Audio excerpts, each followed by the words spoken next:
All right. Welcome to In the Huddle with Coach Muddle and my special guests. We got Tanner from the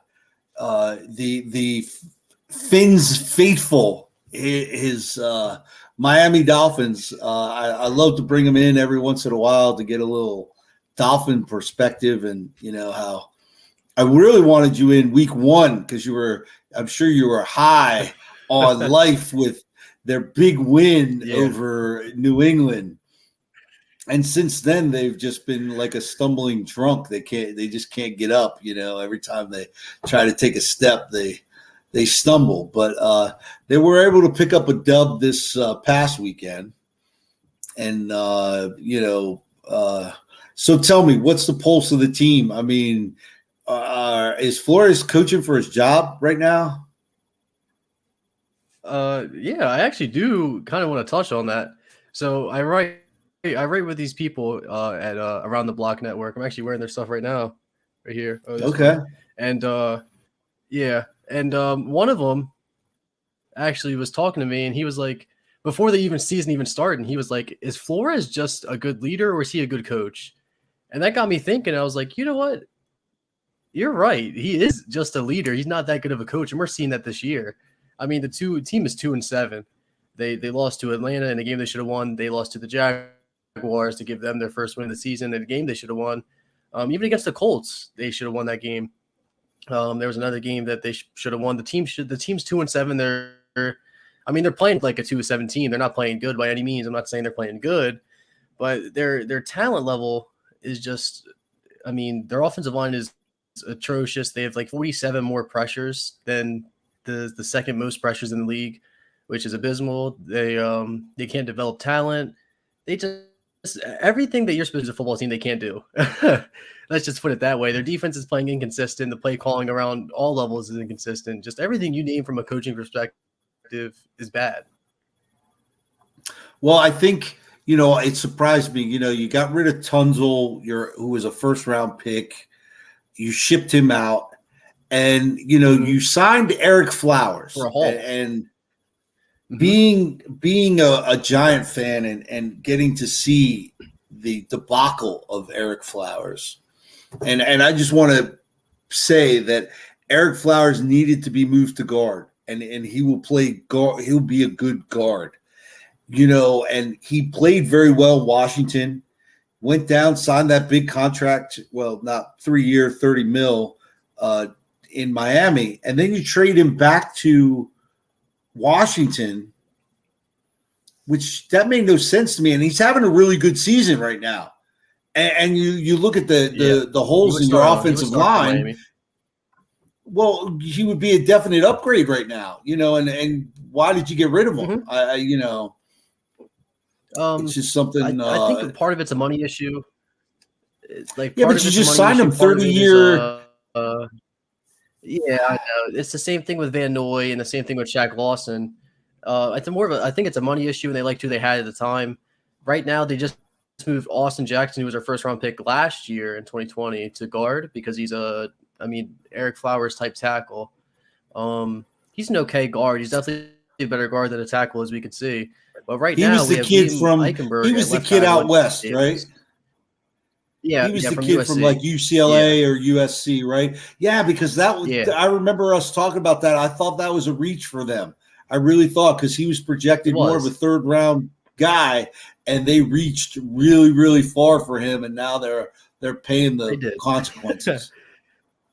They're saying the same consequences with Noah Igbenogany, who's the 30th overall draft pick last year and has been inactive for I think 7 out of the 9 games so far.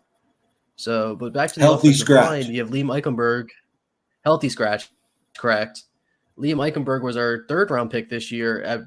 He's played right tackle, left guard, and left tackle. That's where he's currently at right now. And he allowed, I think, 9 pressures last game. He's by far our worst offensive lineman right now. Him and Jesse Davis are 2 tackles. So, I mean, we just can't win as an offensive line standpoint. Like I said, we're allowing like 200. I think we've allowed 241 pressures in 9 games. Most in the league. I think the next one is I think the next one's around a little under 200. So, it's like 50 more than the next team, which is absurd. Wow, that's crazy. But the question still circles: is Tua the guy? I mean, are you able to get a No. good judge of him? And because of the offensive line, does he get a pass? I mean, where are the Dolphins going to go right now? Well, we all know about the Deshaun Watson rumors, and I kind of want to stay away from them just due to, everything that he's done, all the controversy he's in. So strictly on Tua, I mean, it's hard to say. I mean, I've seen him. He's a good game manager quarterback. I can't. He's not going to light it up. He doesn't have the arm strength to me to do what he did at Alabama ever since the hip injury. I think that's what we go back to, the hip injury. I think that's really what is affecting him the most. He doesn't have the arm talent that we saw at Alabama. He doesn't have the physical traits, is what we're seeing. His footwork's good. His positive presence is great. But, I mean, every time he rolls out to his right, he doesn't like to roll out and then throw to his right, if that makes sense. He only rolls out and throws to his left. So if he rolls it to his right, he's going to run it, or just – that's it, actually. He won't do anything else. He'll run it, no matter who's open or anything like that. So he just – to me, can Tua be the guy? Yeah, but I don't think he's going to be the guy that leads Miami to a Super Bowl unless they put like an Alabama type caliber team around him. And you can't do that in the NFL. You can't. You just cap space doesn't allow you to do that. And I just don't. I said this. Tua just wasn't the guy. And I mean, because I remember being down in Florida and the whole tank for Tua.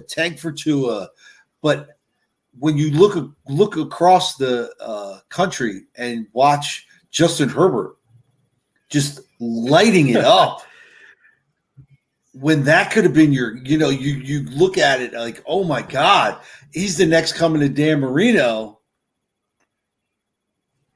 And then what? I mean, and it hurts. I mean, I think your scouting department needed to get fired, because who I want to see the report that said Tua was better than Herbert, because I personally, I had Justin Herbert as the number one quarterback in that group. And you go back, anybody can go back, play the tape. I said he was the guy. I thought the Giants should have waited another year and taken him, but obviously they weren't listening to me. So we have what we have, and that's it. But now where do you go? Now you have, what is it? You still have 3 first-round picks, correct? No, we only have 1. Miami only has 1. So when Miami traded back, they were at 3, and then they traded back to 12 with the 49ers this past draft. That would mean Miami would have their first and the 49ers first. Miami then traded up from 12 to 6 before the draft as well that same day, hours later, and they traded their first, not the 49ers first. So Miami currently holds the 49ers first round pick, which is 9th overall. Unfortunately for Miami, their first overall pick is the 3rd overall.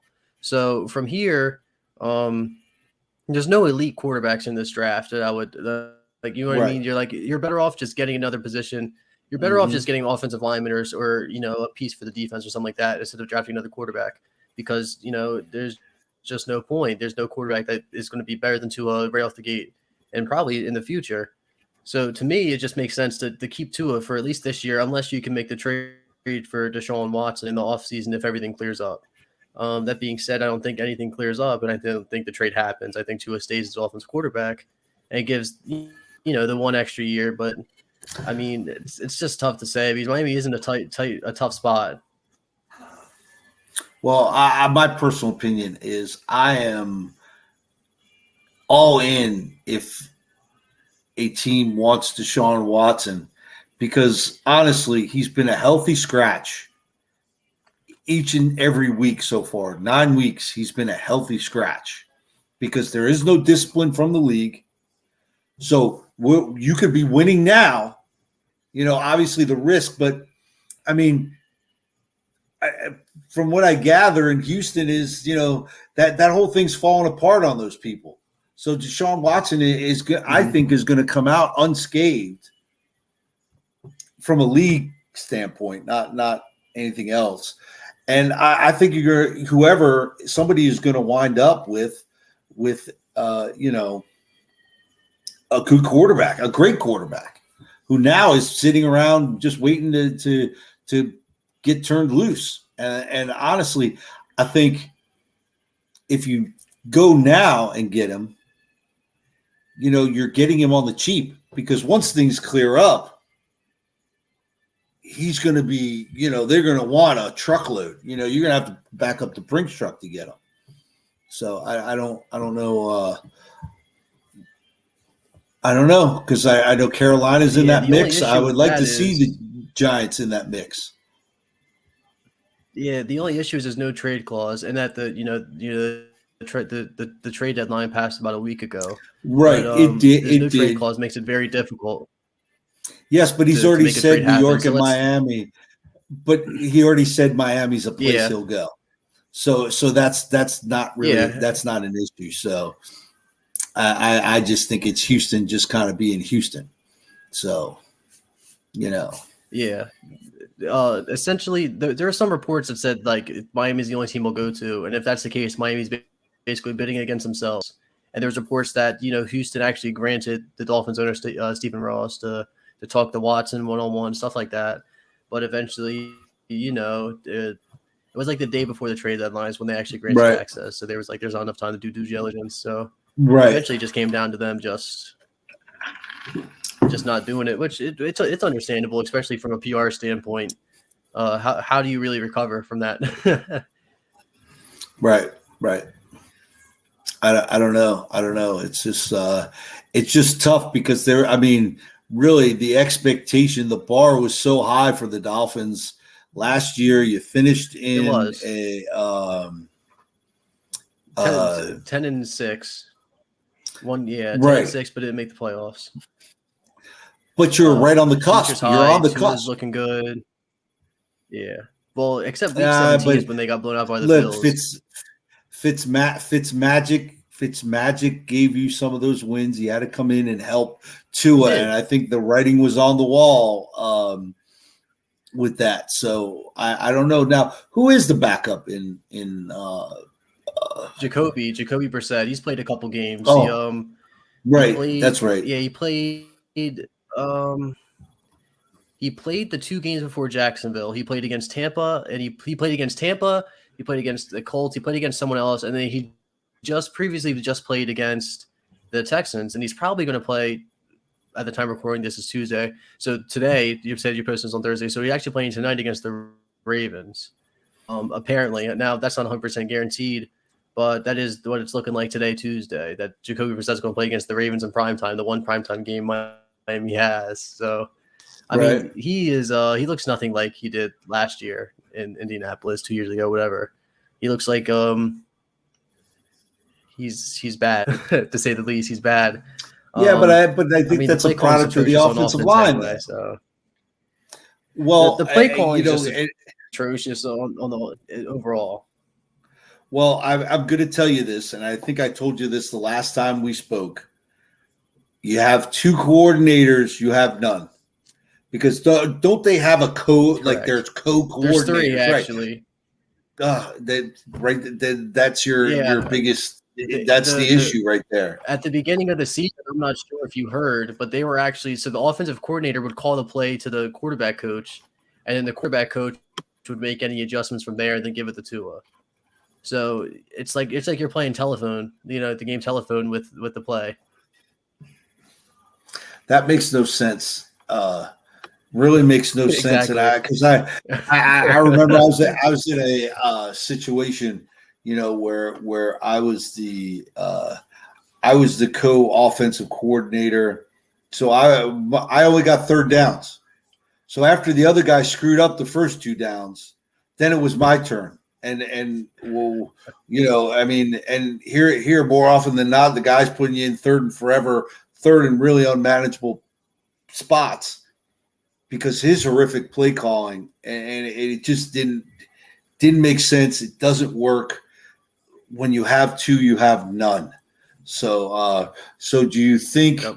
that this gives Flores, he fires those guys and just brings in one guy? He gets to keep his job, or do you think they go and clean house? It's hard to say. If anything, I think the GM gets fired before Flores. If they do decide to pick one or the other, I think it's the GM Chris Greer. But both head coaches, offensive coordinators, I'm sorry, were brought in house. One was the running backs coach, the other was a tight ends coach, and the quarterbacks coach actually worked with Tua in high school, and he was at the Elite 11. So back in 2019, they actually fired Chad O'Shea because the playbook was too complex, which doesn't make sense. But so I don't know if I don't think that both of them get canned. I think that Flores comes out and says one of them is the offensive coordinator, and the other one might get canned, or he just might get, demoted back to his original position. I'm not sure who. Right now, Charles Godsey's going to play as a tight ends coach, and Eric Stootsville is I don't know what he's doing as offensive coordinator. So, if I'm being honest. So it could just be the one, and they're saying go. I don't know. The team's a mystery. They said like last week, Tua they said Tua was playing, and then at game time they said Tua's not playing. He's just playing. He's being the backup. So I mean, it doesn't make any sense. So he was a healthy scratch, basically. No, he wasn't. No, he was active for the game, but right. He was a backup. Right. So he was basically, but he's the starter. He wasn't starting. So have they moved on from Tua? I mean, if he's healthy enough, his finger. To play, they said his finger. He wasn't healthy enough to play though, but they couldn't make him inactive because him and Jacoby are the only two quarterbacks on the roster at the time, and they still are. And they said they're going through that, that same game plan for the game against the Ravens. So they said if Tua's not healthy enough to start, they're going to make Tua be the backup, but be active though. It's just there's a lot of things that aren't making sense. I'm not sure what's going through their heads, but I mean, it's just we're 2-7 right now. I'm just already looking forward to the free agency and the draft, just so our GM could botch the picks again. I mean, we had 3 first-round picks last year, and one of them switched positions. The other one's a healthy scratch, and the other one is a question mark. All right. So tell me, go down it. Is Waddle was one? No, right? No. I meant 2 years ago. 2 years ago. I apologize. I did say last year. Okay. 2 years ago. Waddle was an okay pick. I mean, I don't think we should have traded up for him, especially since we no longer have our first-round pick. Because if we did, we would have the 3rd and the 9th. You're basically saying is Waddle worth the 3rd overall pick in the draft right now? I mean, no one. I mean, hindsight's 2020, of course. But is Waddle worth a first-round pick in your opinion? It's no for anyone. Right, because you could have stayed where you were at and still got any one Slater. Of those guys. Slater, you could. Well, Tony was there. Yeah, I would rather Slater. The old lineman. Yeah. Right. Yeah. Well, but the Giants wanted Waddle or Smith, and the Eagles got Smith because the Eagles actually traded up with the Cowboys and jumped in front of the Giants at 11. Right. Mm-hmm. So both and the Giants traded regardless. Back. Yeah, but you had Tony. I think Tony's a good guy. Just doesn't fit the Giants. I mean, you went and paid Galladay, and then you draft a guy to. What He's was not the doing sense nothing either. Right. He can't stay on the field. So that's a mess in and of itself with that. So it was just a terrible time. So, but I will,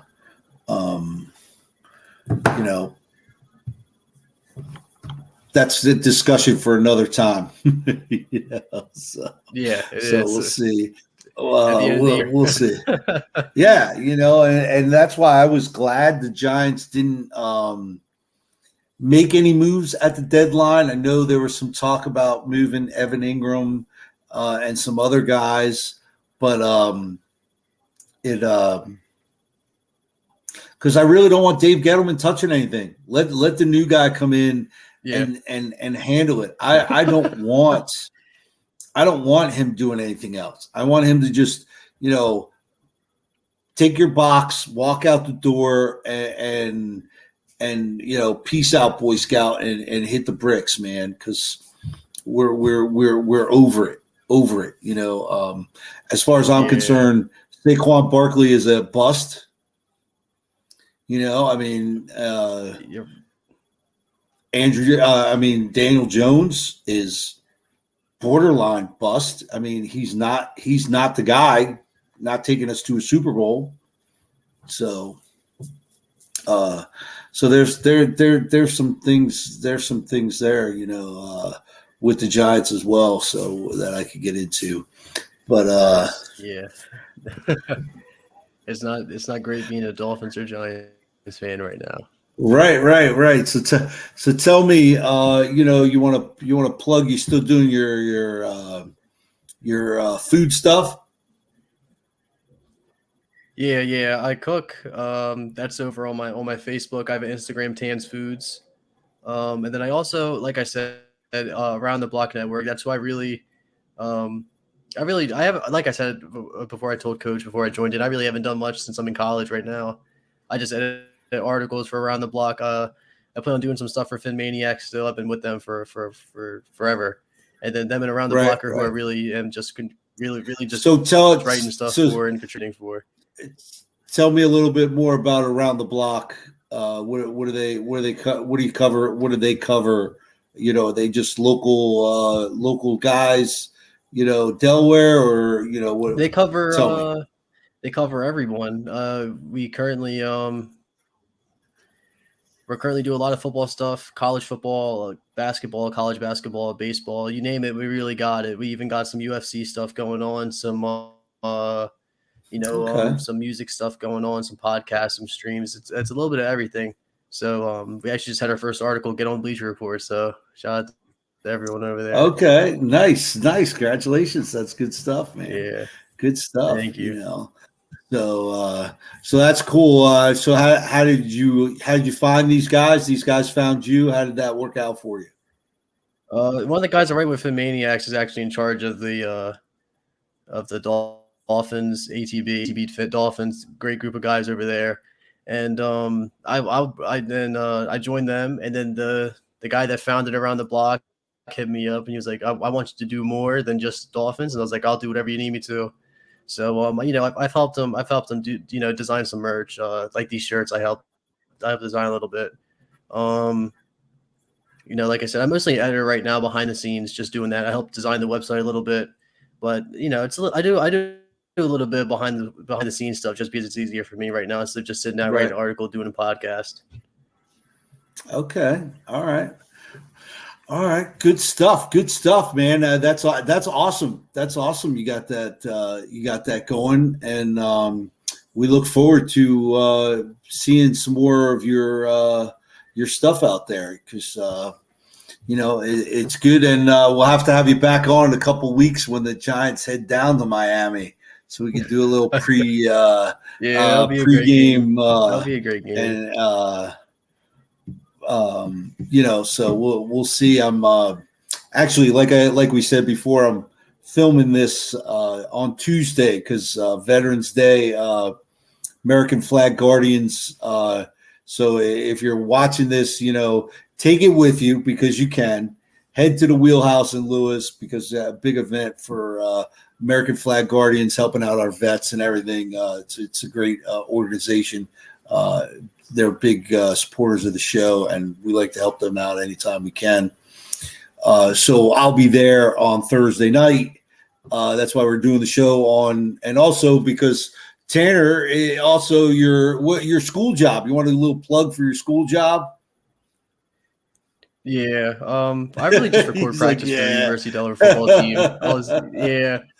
That's really all I do. I was supposed to be doing some ops stuff, but a position just really filled up. Doing just recording practice. That's really what I do Tuesdays, Thursdays. It's okay. I record practice. It's something new. Got to keep it in the box, man. Keep it in the box. That's what I used to tell my Yeah. guys when I was the VC, keep it in the box. And so let me ask you, you up on the lift? Where they got you? Where they got you during Yeah. practice? Yeah. I'm up You're on up the on the lift. I'm up lift. on the lift recording defensive. Yeah. Yeah. So here, a quick 40 feet up story. in When the I was air. when I was the VC at Dell State, I get a new group of guys and I put them up on the lift, and they didn't want to go up. They didn't want to go up very high. And so we watching the film, and coaches are all bitching about the film because obviously they're not up high enough. You can't see it very well, and so the next practice we get out there, and coach just walks right up. It has the controllers on the bottom, and he just sends them all the way up, Yeah. man. Kids were, and they went up, and they went up. Kids freaking out. They came right back down. They quit right there, and then I had to go up and film the rest. I must have filmed for a week or so I can get somebody else up there to do it. Man. When I first started, it was my first day, and they were like, "We're gonna have you record practice." And then I walk over to the lift, and I'm like, "We're going up in the lift," and they're like, "Yeah, you're." I'm pretty. They were like, "I hope you're not scared of heights," and I said, "I am, but I mean, there's nothing I can do now. There's nothing I can do now. It's time to get over it." Yeah, exactly, man. Exactly. Because I know I'm surprised. I'm surprised UD still uses that and not the camera camera on a pole and do it that way. Yeah. A lot of high school teams use that. And I know a lot of I saw a thing on Notre Dame. They actually have poles all around the practice field with cameras on them, and they have a bunch of guys just sitting in the room with joysticks and doing it that way. So I'm sure UD is pretty up on the times. They'll probably get there eventually. Eventually in a couple of years, probably 10 years. So now what they're pretty. It's a little down year for UD, correct? What are they? 4-4. I think they're 4-4, 5-4. I think they just beat William and Mary. They have Richmond this week, and then they have Villanova next week. If they win out, they have a chance for the playoffs. If they lose either game or both games, they're not making the playoffs. Right. Which is extremely, reverse of last year. They went undefeated, went to the semifinals of the FCS, and then just happened to lose to South Dakota State blowout. It was like 55-0 in the semifinals. Right. I remember that. I remember that game. But yeah, good stuff, man, Tanner. I appreciate you stopping by and hanging out. And yeah, thank you for having me. Whenever I start doing my thing again, I'll have you on talk about the Giants. Absolutely, man. Absolutely. It'll be good. Tanner's going to dip out, and I'm going to just stay on a little bit, talk a little bit about Dolphins. What is it? Dolphins. Who do they play Thursday night? What's the game Thursday? Ravens, Dolphins, Ravens. That's right. There's not much to talk about. We just talked about it. So let me ask you, what do you see that game? Let me get a little prediction before you 55-0, 63-7. Miami sucks against mobile quarterbacks, and the Ravens are not only have a good mobile quarterback, they have a good run game. Miami can't stop the run. Miami's offense is horrible. The Ravens' defense is good. So I expect a lot of points to a little. I think the Ravens are like 7-point favorites. Just take the Ravens. Probably take the over too, because the Ravens might put up 35-40. Okay. All right. There you go. There you have it. Nice. A little betting action there for you. A little betting action from Tanner. We'll see what Nevada Nick has to say about that. We'll ask him what he thinks, and we'll get that going, and we'll go from there. But Tanner, always a pleasure having you. Go ahead, plug your thing before you go. Go ahead, plug your things before you go. So Go ahead. you can my Twitter's right here on the screen, Tanner Elliott 23. Around the block is all in my header on Twitter, FitManiacs, all that. Like I said, my stuff is Tan's Foods, Facebook, Instagram. I post videos, pictures of what I cook. TikTok as well. Actually, I'm on the TikTok. Not that's the it. TikTok. That's all I got. All right. I All right. seem Now busy, you said the I'm not website. too You're going to busy. throw the Around the Block website. They got a website for Around the Block, so people can go check it They out. got it's just atbnetwork.com. That's all. It's all in my header on Twitter. It's easier just that way. You can click so if you go on my Twitter, it's in my header, Around the Block Network, ATB Fins, and so is Finmaniacs. Like I said, I haven't done work since probably August, but all the guys around there are doing great work, right? Finmaniacs is actually credentialed for Hard Rock Stadium. Nice. So they're putting in good work over there, and then Around the Block. Yeah, and then Around the Block's doing a lot of good stuff. Baseball off seasons, they're doing a lot of stuff there. Some some power rankings, NFL game preview, stuff like that. Cool, awesome stuff. All right, Tanner, thanks, man. I appreciate you hanging out, giving us some time, Coach, and thank you. Enjoy, and we'll talk to you in a couple weeks, man. Thank you, Coach. I'll talk to you soon, buddy. All right, man. Take care. All right, there you go. You got Tanner hanging out. Always fun having Tanner on and having him in the on the show doing that. So and I want to talk about a little bit was wanted to get into a little bit of the Giants Raiders and just the event that the Raiders have. I mean, it is an experience, and I say this because that experience, you need to experience it. It's totally different, and for me, going to the Giants Raiders is a little bit different. I think you got to experience the Raiders without a dog in the fight. I think that is the way to explain it and go and see. I mean, the costumes, the gear, the makeup and patches, and man, it is it is more than a lifestyle, and talking to the folks from the main chapter of Raiders Nation and the Philly chapter and all the different things and by the way, I was only allowed to go and be part of that because Bishop and Johnny over there at Peter Dillon's, you're ever in New York, that's my new watering hole whenever I'm up in the city from now on, because it is the place. I received a presidential pardon for that. It's been, I'm still recovering. And again, like I said, taping this Tuesday. And actually, after I'm done taping this, I will be on Raiders for Life, Raiders Nation with Thor and Angela and Q and those guys and re-talking. So, and I'm still recovering. I have some pictures. I'm not a big picture guy, but I'm going to put up some pictures. I did take a 3 or 4, and I'll put them up just to give you the sea of black. And at some point during the game, during the tailgate, there's a Giants tailgate a little behind the Raiders tailgate, and I walked over there and I said,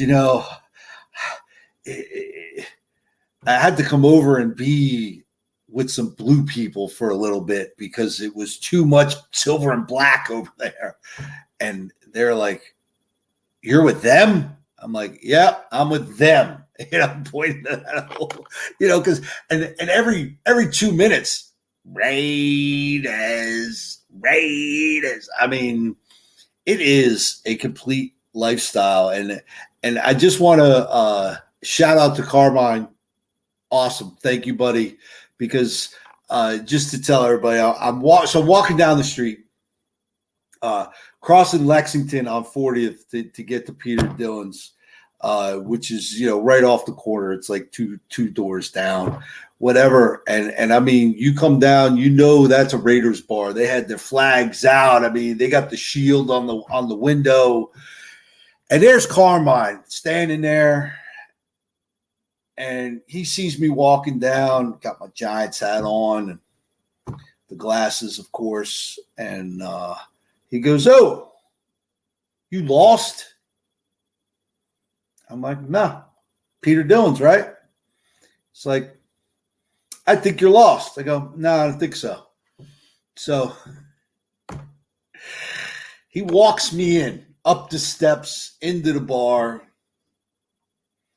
shuts the music off. Now, this is 4:00 in the afternoon, and it's asses to elbows in there already. And he goes, "I think someone's lost here." Pointing to me.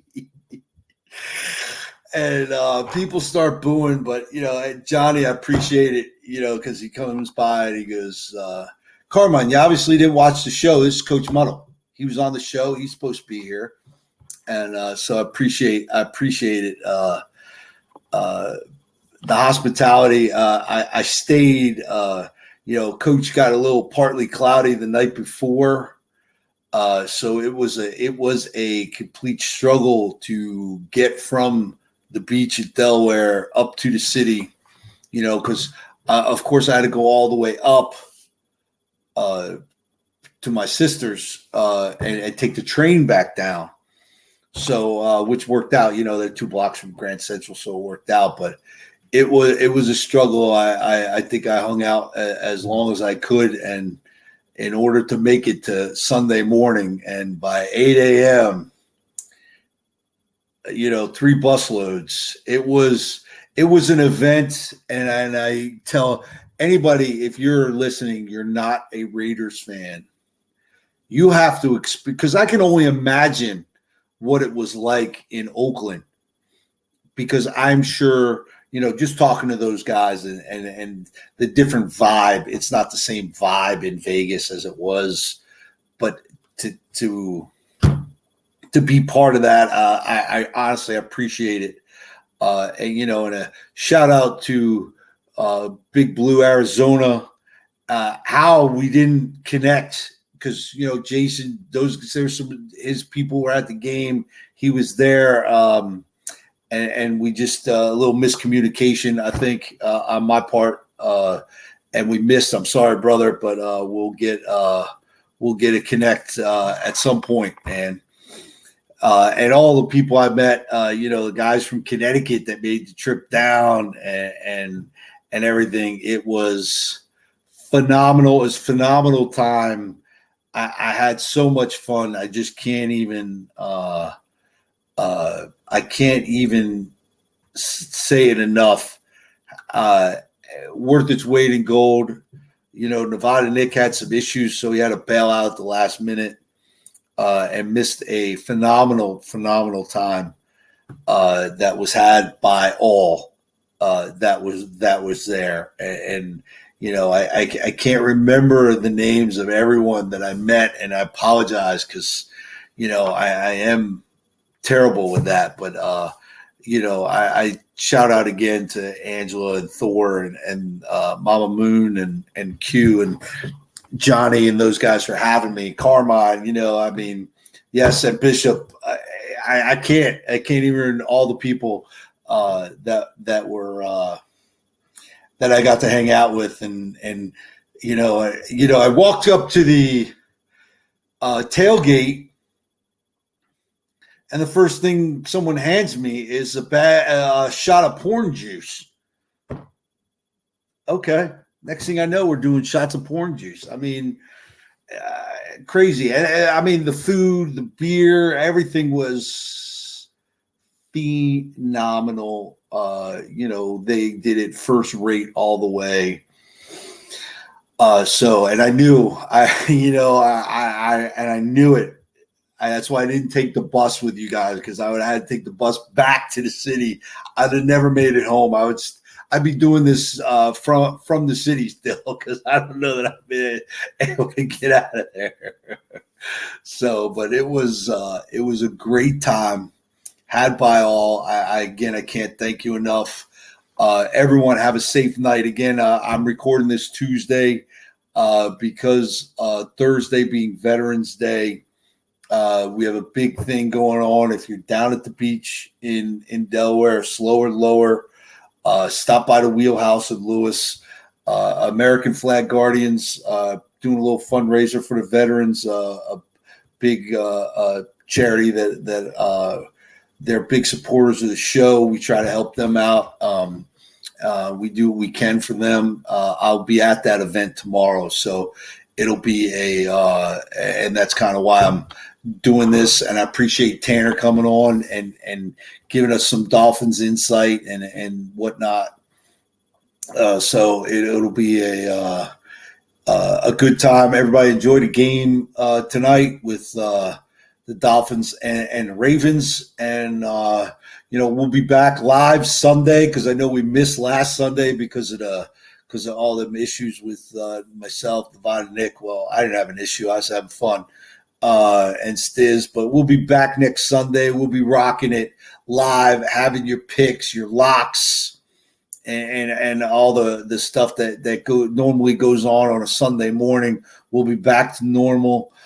So we appreciate everybody. Make sure you like it, share it with your friends, go over to YouTube, ring the bell, subscribe.